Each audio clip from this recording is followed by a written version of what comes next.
সুপ্রিয় দর্শক শ্রোতা, ইরান, লেবানন, যুক্তরাষ্ট্র এবং ইসরায়েলের মধ্যে যুদ্ধবিরতির মধ্যেও আমেরিকার অবৈধ সন্তান ইসরায়েলের 15 সেনা হত্যা করেছে লেবানন। অন্যদিকে যুক্তরাষ্ট্র যুদ্ধবিরতির সময় বৃদ্ধি করার ঘোষণা করেছে এবং ইরান উত্তেজনা বাড়িয়ে তেহরান সহ ইরানের বিভিন্ন শহরে নতুন ভাষণের ক্ষেপণাস্ত্র প্রদর্শন করেছে এবং বর্তমান পরিস্থিতিতে কোনো আলোচনার অংশ নেওয়ার সম্ভব নয় বলে ইরান ঘোষণা করেছে। কি মনে হয়, ইরান যুক্তরাষ্ট্রের সাথে কি আলোচনা চালিয়ে যাওয়া উচিত? এই সম্পর্কে আপনার মতামত কমেন্টস বক্সে লিখে জানান এবং শুরুতেই থাকবে সংবাদ শিরোনাম পরে বিস্তারিত।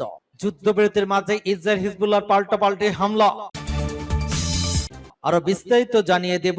হরমুজ অবরোধ এড়িয়ে কাস্পিয়ান সাগর দিয়ে ইরানের ড্রোনে যন্ত্রাংশ পাঠাচ্ছে রাশিয়া। এদিকে শত্রুপক্ষকে বেদনাদায়ক পরিণতির হুঁশিয়ারি দিলেন পাকিস্তানের সেনাপ্রধান। ইরানের ইউরেনিয়াম নিয়ে টানাটানি ট্রাম্প, পুতিনের কোন দিকে যাবে তেহরান। হরমুজ প্রণালীতে পণ্যবাহী জাহাজে হামলার দক্ষিণ কোরিয়ার তীব্র নিন্দা। বিদেশি হামলায় কিম নিহত হলেই পরমাণু হামলা চালাবে উত্তর কোরিয়া।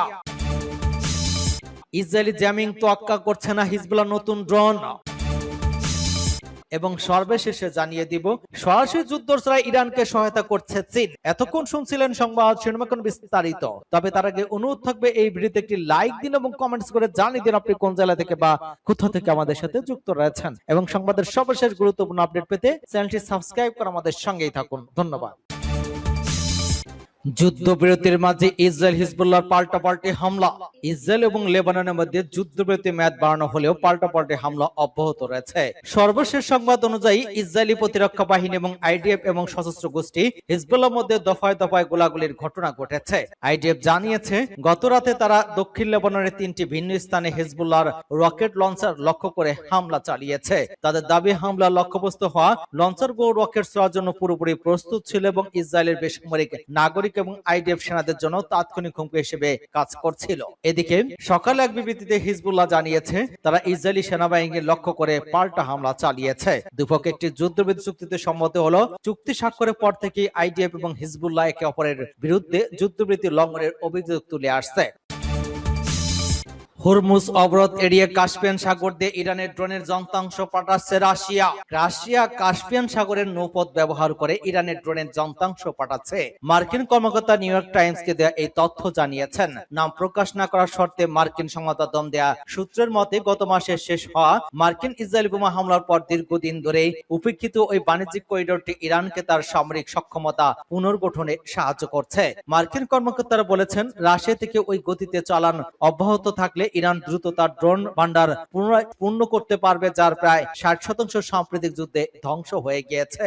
প্রতিবেদনে বলা হয় কাস্পিয়ান সাগর একটি সেতু হিসেবে কাজ করে, যা ওই দুটি দেশকে সংযুক্ত করে। তাদের কোনো সীমান্ত নেই, কিন্তু ওই বিশাল অভ্যন্তরীণ সাগরে উভয় দীর্ঘ উপকূল রেখা রয়েছে।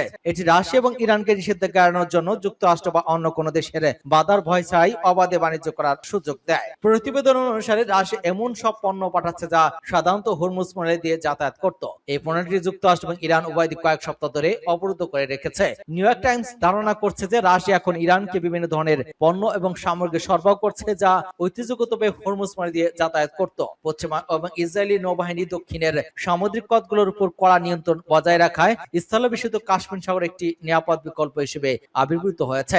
এই পরিবর্তনটি নিশ্চিত করেছে যে বর্তমানে নৌ অবরোধের সর্বোচ্চ চাপ সত্ত্বেও ইরান শিল্প উপকরণ এবং বিশেষিত প্রযুক্তি দিয়ে উভয় ক্ষেত্রেই সরবরাহ পেতে থাকবে। স্যাটেলাইট চিত্র এবং বন্দরের নথি থেকে দেখা যায় আস্ট্রখানের মতো রাশিয়ান বন্দর এবং আনজালি এবং আমিরাবাতের মতো ইরানি কেন্দ্রগুলোর মধ্যে পণ্যবাহী জাহাজের একটি অবিচ্ছিন্ন স্রোত চলাচল করছে। বিশেষজ্ঞদের মতে ওই লজিস্টিক সহযোগিতা একটি গভীরতর প্রতিরক্ষা অংশীদারিত্বের অংশ, যেখানে রাশিয়া ইরানের জ্বালানি সহযোগিতা এবং আঞ্চলিক সমর্থনের বিনিময়ে প্রযুক্তিগত উপাদান সরবরাহ করে।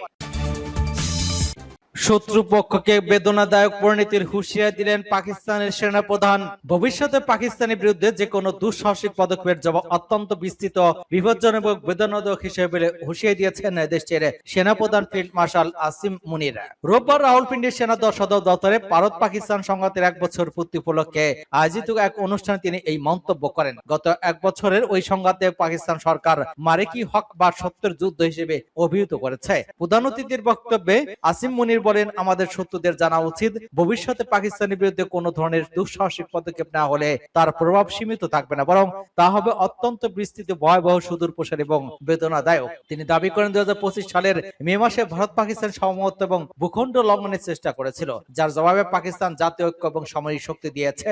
আসিফ মনির আরো বলেন, মার্কাই হক শুধু দুটো দেশে বা দুই সেনাবাহিনীর মধ্যে প্রচলিত যুদ্ধ ছিল না, এটি ছিল দুটি মতাদর্শের মধ্যে নির্ধারক লড়াই, যেখানে আল্লাহর রহমতে সত্য জয় হয়েছে এবং মিথ্যার পরাজয় হয়েছে। তিনি অভিযোগ করেন, ভারত মনে করছিল সামরিক চাপ এবং কূটনীতিক বিচ্ছিন্নতার মাধ্যমে পাকিস্তানের দুর্বল করে আঞ্চলিক আধিপত্যতা প্রতিষ্ঠা করা সম্ভব হবে। তিনি বলেন, কিন্তু বাস্তবে বিশ্ব এবং প্রতিরক্ষা বিশ্লেষকরা জানান, ভারতের উচ্চাকাঙ্ক্ষা তাদের সক্ষমতা এবং বাস্তব অবস্থানের তুলনায় অনেক বড় প্রমাণিত হয়েছে। পাকিস্তানের সশস্ত্র বাহিনী কখনো শক্তির আধিপত্যে ভীত হয়নি এবং ভবিষ্যতেও হবে না। ইরানের ইউরেনিয়াম নিয়ে টানাটানি, ট্রাম্প পুতিনের কোন দিকে যাবে তেহরান? যুক্তরাষ্ট্র এবং ইসরায়েল দাবি করে আসছে, ইরানের হাতে বর্তমানে শত শত কেজি উচ্চ মাত্রায় সমৃদ্ধ ইউরেনিয়াম রয়েছে। এই ইউরেনিয়াম 60% সমৃদ্ধ। এই ইউরেনিয়াম এবং কিছুটা সমৃদ্ধ করে বোমা তৈরি করার পর্যায়ে নিয়ে যাওয়া সম্ভব। এই মসজিদে এখন ইরানকে পারমাণবিক অস্ত্র তৈরির কাছাকাছি অবস্থানে রেখেছে বলে ধারণা অনেক আন্তর্জাতিক বিশ্লেষকের। এই যুদ্ধবিরতি এবং সমঝোতার যে আলোচনা তোড়জোড় দেখা যাচ্ছে যুক্তরাষ্ট্র এবং ইরানের মধ্যে, তার মূলে রয়েছে উচ্চমাত্রায় সমৃদ্ধ ইউরেনিয়াম। যে কোনো চুক্তির অংশ হিসেবে ইরানকে তাদের উচ্চ মাত্রায় সমৃদ্ধ ইউরেনিয়াম যুক্তরাষ্ট্রের হাতে তুলে দিতে হবে বলে দাবি করেছেন মার্কিন প্রেসিডেন্ট ডোনাল্ড ট্রাম্প। অন্যদিকে রাশিয়ার প্রেসিডেন্ট ভ্লাদিমির পুতিন জানিয়েছেন, তারা ইরানের সমৃদ্ধ ইউরেনিয়ামের মজুদ নিজেদের কাছে হস্তান্তর এবং সংরক্ষণ করতে প্রস্তুত। ইরানের সমৃদ্ধ ইউরেনিয়াম নিয়ে 200 পরশক্তির এই টানাটা নিয়ে অবশ্য এখনো প্রকাশ্যে কোনো অবস্থান জানায়নি। সমৃদ্ধ ইউরেনিয়াম হস্তান্তর নিয়ে ইরানের বড় ধরনের দ্বিধা রয়েছে। দেশের কট্টরপন্থীরা মনে করে ইউরেনিয়াম বিদেশে পাঠানো মানেই আত্মসমর্পণ, আবার বাস্তববাদীরা মনে করে অর্থনীতি বাঁচাতে এবং ওই যুদ্ধ এড়াতে একটি সমঝোতা প্রয়োজন। কিছু বিশেষজ্ঞ মনে করেন, ইরান কখনো ইউরেনিয়াম যুক্তরাষ্ট্রে পাঠাতে চাইবে না, কারণ যুক্তরাষ্ট্রকে তারা প্রধান প্রতিপক্ষ মনে করে। ওয়াশিংটনের প্রতিশ্রুতির উপর তেহরানের আস্থা নেই। অন্যদিকে রাশিয়া ইউরেনিয়াম পাঠানোর বিষয়টি রাজনৈতিক তুলনামূলক সহজ হতে পারে। হরমুজ প্রণালীতে পণ্যবাহী জাহাজে হামলায় দক্ষিণ কোরিয়ার তীব্র নিন্দা। হরমুজ প্রণালীতে একটি কোরীয় পণ্যবাহী জাহাজে হামলার ঘটনায় তীব্র নিন্দা জানিয়েছে দক্ষিণ কোরিয়া। ওই হামলার ঘটনাকে গুরুতর হিসেবে উল্লেখ করে প্রয়োজনীয় পদক্ষেপ নেওয়ার কথা জানিয়েছে দেশটির প্রেসিডেন্টের দপ্তর। ব্লু হাউসের এক জ্যেষ্ঠ কর্মকর্তা সাংবাদিকদের জানান, ইতিমধ্যে জাহাজের ক্ষয়ক্ষতি পরীক্ষা শুরু করেছে দক্ষিণ কোরিয়ার বিশেষজ্ঞ দল। প্রাথমিকভাবে তারা জাহাজের পেছনের বাম দিকের অংশে ক্ষতির চিহ্ন শনাক্ত করেছে। কাতার ভিত্তিক সংবাদ মাধ্যম আল জাজিরা জানিয়েছে, গত সপ্তাহে ওই ঘটনার ঘটে বিশ্বের অন্যতম গুরুত্বপূর্ণ এবং ব্যস্ত নৌপথ হরমুজ প্রণালীতে। সেখানে নামু নামক প্রাণামার পথবাহী কারওয়া জাহাজে বিস্ফোরণের ঘটনা ঘটে এবং পরে আগুন ধরে যায়। জাহাজটি পরিচালনা করেছিল দক্ষিণ কোরিয়ার শিপিং কোম্পানি HM। ঘটনার পর জাহাজে বড় ধরনের ক্ষয়ক্ষতি হয়েছে কিনা তা নিয়ে তদন্ত চলছে। দক্ষিণ কোরিয়া সরকার জানিয়েছে, পরিস্থিতি নিবিড়ভাবে পর্যবেক্ষণ করা হচ্ছে। ঘটনার পেছনে কারণ এবং দায়ীদের শনাক্ত করতে আন্তর্জাতিক সহযোগিতা খতিয়ে দেখা হচ্ছে। এদিকে শত্রুপক্ষের নৌযান মোকাবেলা হরমুজ প্রণালীতে দেশীয় প্রযুক্তিতে নির্মিত হালকা প্রকৃতির বিশেষ সাবমেরিন মোতায়েন করেছে ইরানের নৌবাহিনী। ইরানের বিপ্লবী গার্ড কোর এর নৌবাহিনী এসব সাবমেরিনকে পারস্য পোশাকের ডলফিন বলে উল্লেখ করেছে। বিদেশি হামলায় কিম নিহত হলে পরমাণু হামলা চালাবে উত্তর কোরিয়া।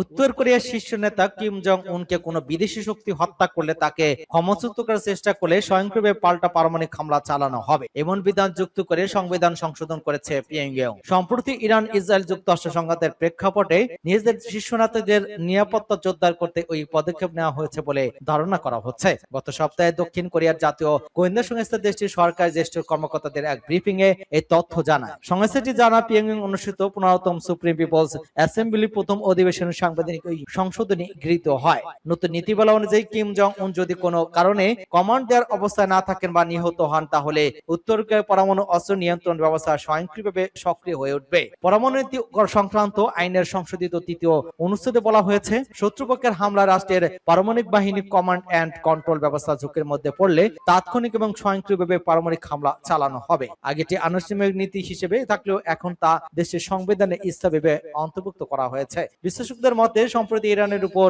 ইসরায়েল এবং যুক্তরাষ্ট্রের যৌথ হামলার ধরন পর্যবেক্ষণ করে উত্তর কোরিয়া ওই সিদ্ধান্ত নিয়েছে। ওই হামলা ইরানের সর্বোচ্চ নেতা আয়াতুল্লাহ আলী খামেনি এবং তার ঘনিষ্ঠ কয়েকজন উপদেষ্টা নিহত হন। ইসরায়েলি জ্যামিং তোয়াক্কা করছে না হিজবুল্লাহ নতুন ড্রোন। লেবাননের সশস্ত্র গোষ্ঠী হিজবুল্লাহ ব্যবহৃত বিশেষ প্রযুক্তির ফার্স্ট পারসন ভিউ বা এফপিভি ড্রোন মোকাবেলা করতে গিয়ে ইসরায়েলি সামরিক বাহিনী ব্যাপক প্রতিরোধের সম্মুখীন হচ্ছে। ইসরায়েলি সংবাদ মাধ্যম দ্য জেরুজালেম পোস্টের এক প্রতিবেদনে এই তথ্য জানানো হয়েছে। প্রতিবেদনে বলা হয়েছে, হিজবুল্লাহ বর্তমানে ড্রোনগুলোর সঙ্গে যুক্ত ফাইবার অপটিক সুতো বা তার ব্যবহার করছে। ওই প্রযুক্তির ফলে ড্রোন চালকরা ম্যানুয়ালি বা হাতে কলমে ড্রোনগুলোকে লক্ষ্যবস্তুতে নিখুঁতভাবে পরিচালনা করতে পারছেন, যা ইসরায়েলের শক্তিশালী ইলেকট্রনিক জ্যাম্পিং বা সংকেত নিরোধক ব্যবস্থাকে ফাঁকি দিতে সক্ষম হচ্ছে। দ্য জেরুজালেম পোস্টের তথ্য মতে, হিজবুল্লাহর সম্প্রতি একটি ভিডিও ফুটেজ প্রকাশ করেছে, যেখানে দেখা যাচ্ছে যে একটি এফপি ড্রোন গত রোববার উত্তর সীমান্তে অবস্থিত ইসরায়েলের আকাশ প্রতিরক্ষা ব্যবস্থা আয়রন ডোমের ব্যাটারিতে সরাসরি আঘাত হানছে। ফাইবার অপটিক প্রযুক্তি ব্যবহারের ফলে ড্রোনটির নিয়ন্ত্রণ সংকেত মাঝপথে বিচ্ছিন্ন করা ইসরায়েলের পক্ষে সম্ভব হয়নি। গত সপ্তাহে ড্রোন লেবাননের প্রদর্শনের সময় ইসরায়েলি জ্যেষ্ঠ কর্মকর্তা ওই নতুন ধরনের ড্রোন শনাক্ত এবং তা